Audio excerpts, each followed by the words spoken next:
दोस्तों, गरुड़ पुराण के अध्याय 7 में आप सभी का स्वागत है। तो चलिए शुरू करते हैं। सूत जी बोले, हे ऋषियों, इस प्रकार का वर्णन सुनकर गरुड़ पीपल के पत्ते के मानिंद कांपने लगे और उन्होंने मनुष्यों के उपकार के लिए श्री विष्णु भगवान से फिर पूछा। गरुड़ बोले, स्वामी, मनुष्य जानकर अथवा अनजाने पापों को करके यम की यातनाओं को न पावे, ऐसा उपाय कृपया करके बताएं। संसार रूपी समुद्र में डूबते हुए दुखित आत्मा वाले, पाप से नष्ट बुद्धि वाले, विषय वासनाओं से नष्ट आत्मा वाले के उद्धार के लिए हे स्वामी, पुराणों में जो निश्चय बतलाए हैं उन्हें मुझसे कहिए, जिससे मनुष्य सतगति को प्राप्त हो। श्री भगवान बोले, हे गरुड़, तुमने मनुष्यों के कल्याण के लिए बहुत अच्छा प्रश्न किया। अब तुम सावधान होकर सुनो, मैं तुमसे सब कहता हूँ। पहले मैंने पुत्रहीन पापियों की दुर्गति बतलाई। हे पक्षीराज, पुत्र वाले धर्मात्माओं की कभी दुर्गति नहीं होती। यदि किसी बुरे कर्म के अवरोध से पुत्र की उत्पत्ति ना हो तो बुद्धिमान मनुष्य किसी उपाय से पुत्र उत्पन्न करने के लिए यत्न करे। पुत्र के उत्पन्न होने का उपाय कहता हूँ। बुद्धिमान शतचंडी के विधान से हरिवंश पुराण की कथा को सुने और भक्ति भावना से शिव की आराधना द्वारा अच्छी बुद्धि वाला पुत्र उत्पन्न करे। पुत्र पुनाम नरक से पिता को बचाता है। पुत्र कहा है, एक ही धर्मात्मा पुत्र सारे कुल को तार देता है और पुत्र सकल लोगों को जीत लेता है। यह सनातनी पद्धति। उत्तम पुत्र का महात्म्य वेदों में वर्णित है। इसलिए पुत्र का मुख देखकर पिता पितृ ऋण से मुक्त हो जाता है। पौत्र का स्पर्श करने से मनुष्य 3 प्रकार के ऋण, देव, पितृ, मनुष्य से छूट जाता है। पुत्र पौत्र प्रपौत्र से स्वर्ग की प्राप्ति होती है। ब्रह्मा विवाह विधि से ब्याही गई जो पत्नी है, उससे उत्पन्न पुत्र धर्मलोक, स्वर्ग लोक आदि में पहुंचाता है और बिना विवाहिता स्त्री से उत्पन्न पुत्र अधोगति नरक में पहुंचता है। ऐसा जानकर मनुष्यहीन जाति की कन्या से विवाह का त्याग करे।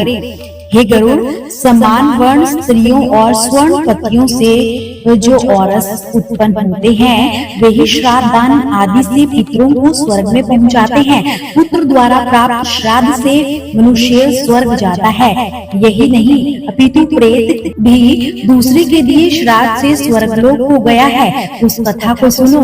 इसके प्रमाण के लिए मैं परालौकिक दान के उत्तम महात्म्य का सूचक प्राचीन इतिहास कहता हूँ। हे गरुड़, त्रेता युग में सुंदर महोदयपुर में महाबलवान और धर्म में निष्ठावान बभ्रुवाहन नामक राजा रहता था।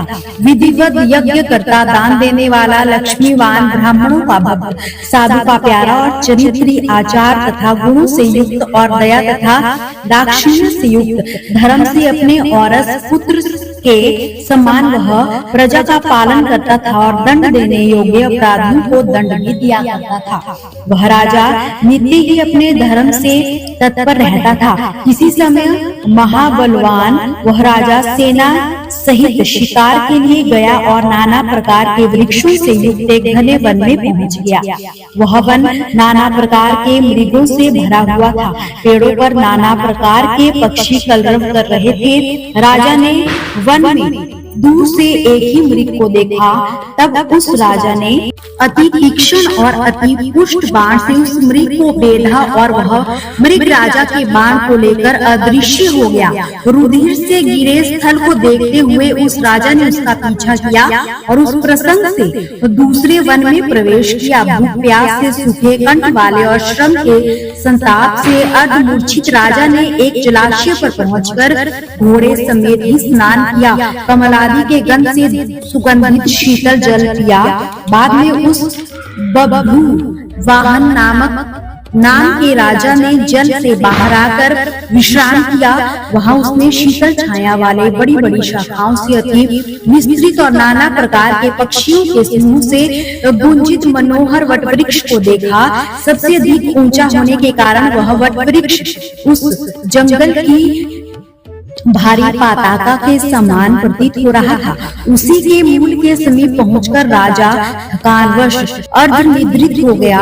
तब उस राजा ने क्षुधा तृषा से पीड़ित, व्याकुल इंद्रियों वाले, बिखरे बालों वाले और मैले कुचैले, अत्यंत भयानक, कुबड़े, लंबे और दुर्बल एक प्रेत को देखा। विकृत और घोर राक्षस को देखकर बबरू वाहन बहुत विस्मित हुआ और वह प्रेत भी उस घोर वन में आए हुए उस राजा को देखकर अचंभित हुआ। वह प्रेत भी उत्कंठित मन से राजा के समीप आया और हे गरुड़, वह प्रेतराज उस राजा से बोला, हे राजन, आपके दर्शन रूपी मिलन से मैंने प्रेत भाव छोड़ा और परम गति को प्राप्त हुआ। हे महाबाहो, आपके सहयोग से आज मैं धन्य हुआ हूँ। राजा ने कहा, हे प्रेत, यह कृष्ण वर्णन बड़ा भयानक मुख और घोर दर्शन, ऐसा बड़ा अमंगलमय प्रेतत्व तुमने किस कर्म के परिणाम स्वरूप पाया है? हे तात, तुम मुझसे इस प्रेतत्व का सब कारण कहो। तुम कौन हो? किस दान से तुम्हारा प्रेतत्व दूर होगा? उस प्रेत ने कहा, हे नरश्रेष्ठ, मैं तुमसे आदि से अंत तक समूचा वृतांत कहता हूँ और मेरे प्रेतत्व का कारण सुनकर तुम मुझ पर दया करने योग्य हो। सब संपत्तियों से पूर्ण वैदिक नाम का यह एक नगर है जो अनेक प्रकार के जनपदों तथा रत्नों से परिपूर्ण है, भवनों और प्रसादों की शोभा से संयुक्त है और नाना प्रकार के श्रोत, सम्राट आदि धर्म से युक्त है। हे तात, उस पुरी में मैं देवताओं का पूजन करता हुआ निवास करता था।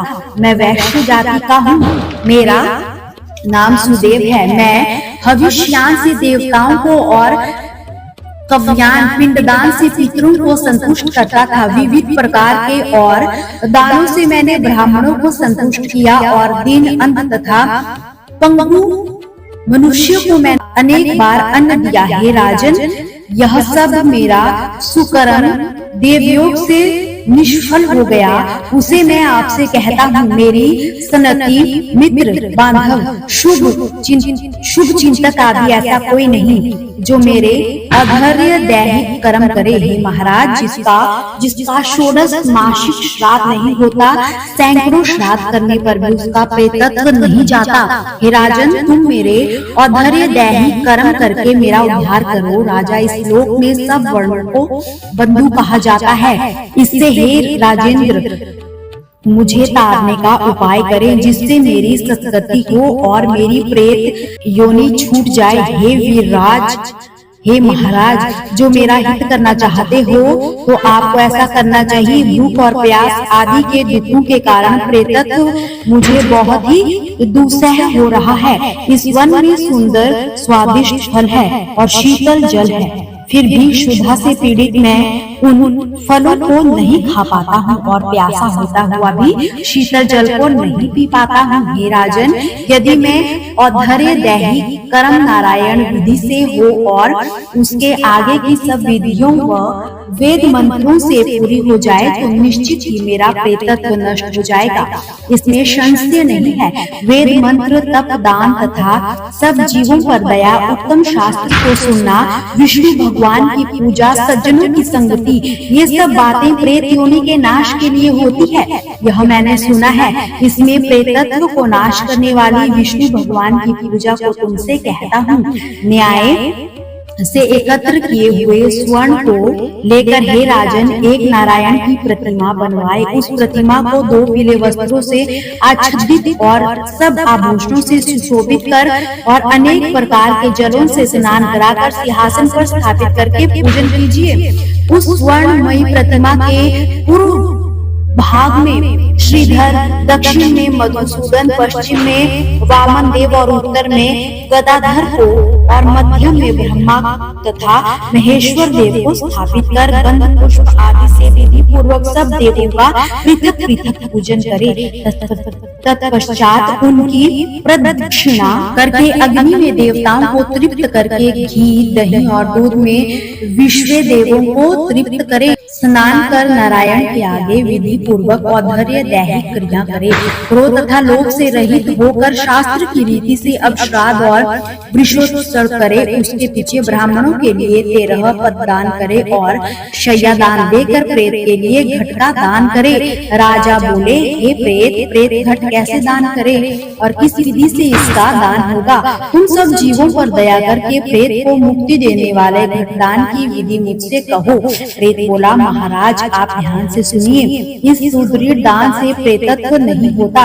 यह प्रेत घट नामक दान तथा अशुभों का नाश करने वाला दुर्गतियों का क्षय करने वाला, यह भी सब लोगों में दुर्लभ है। तपाए हुए स्वर्ण का घट बनाकर ब्रह्मा, ईश, केशव और लोकपालों, इंद्र, यम, वरुण, कुबेर आदि का आह्वान कर इस घड़े में संयुक्त करे, फिर उसमें दूध और घी भरकर भक्ति और विनम्रता से ब्राह्मण को दान कर दे। इस घट को दान देने पर अन्य और दानों को करने की कोई आवश्यकता नहीं है। उस घट के मध्य में ब्रह्मा तथा विष्णु और आशुतोष शंकर का आह्वान तथा पूजन करे।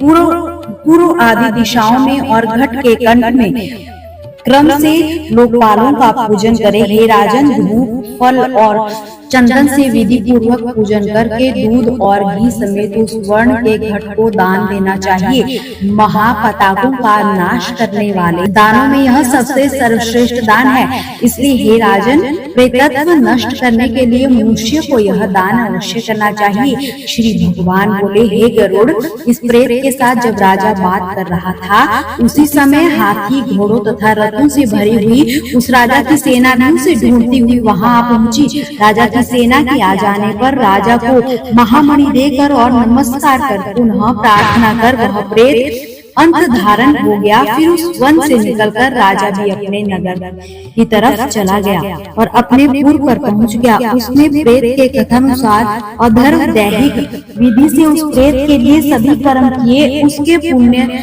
देने से वह प्रेत योनि से छूटकर स्वर्ग लोक को गया।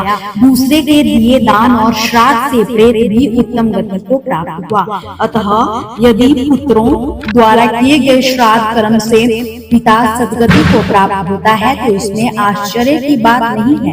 इस पुण्यदायी इतिहास को जो सुनेंगे और कहेंगे वे पापी होने पर भी प्रेत योनि को प्राप्त नहीं होंगे, इसमें जरा भी संशय नहीं है। तो दोस्तों, ये थी गरुड़ पुराण सरोधारे प्रभु वाहन प्रेम संस्कार निरूपण नामक 7वां अध्याय। गरुड़ पुराण के 8वें अध्याय में क्या विशेष है, जानने के लिए बने रहिए हमारे साथ और चैनल को सब्सक्राइब जरूर कीजिए। जय श्री कृष्ण।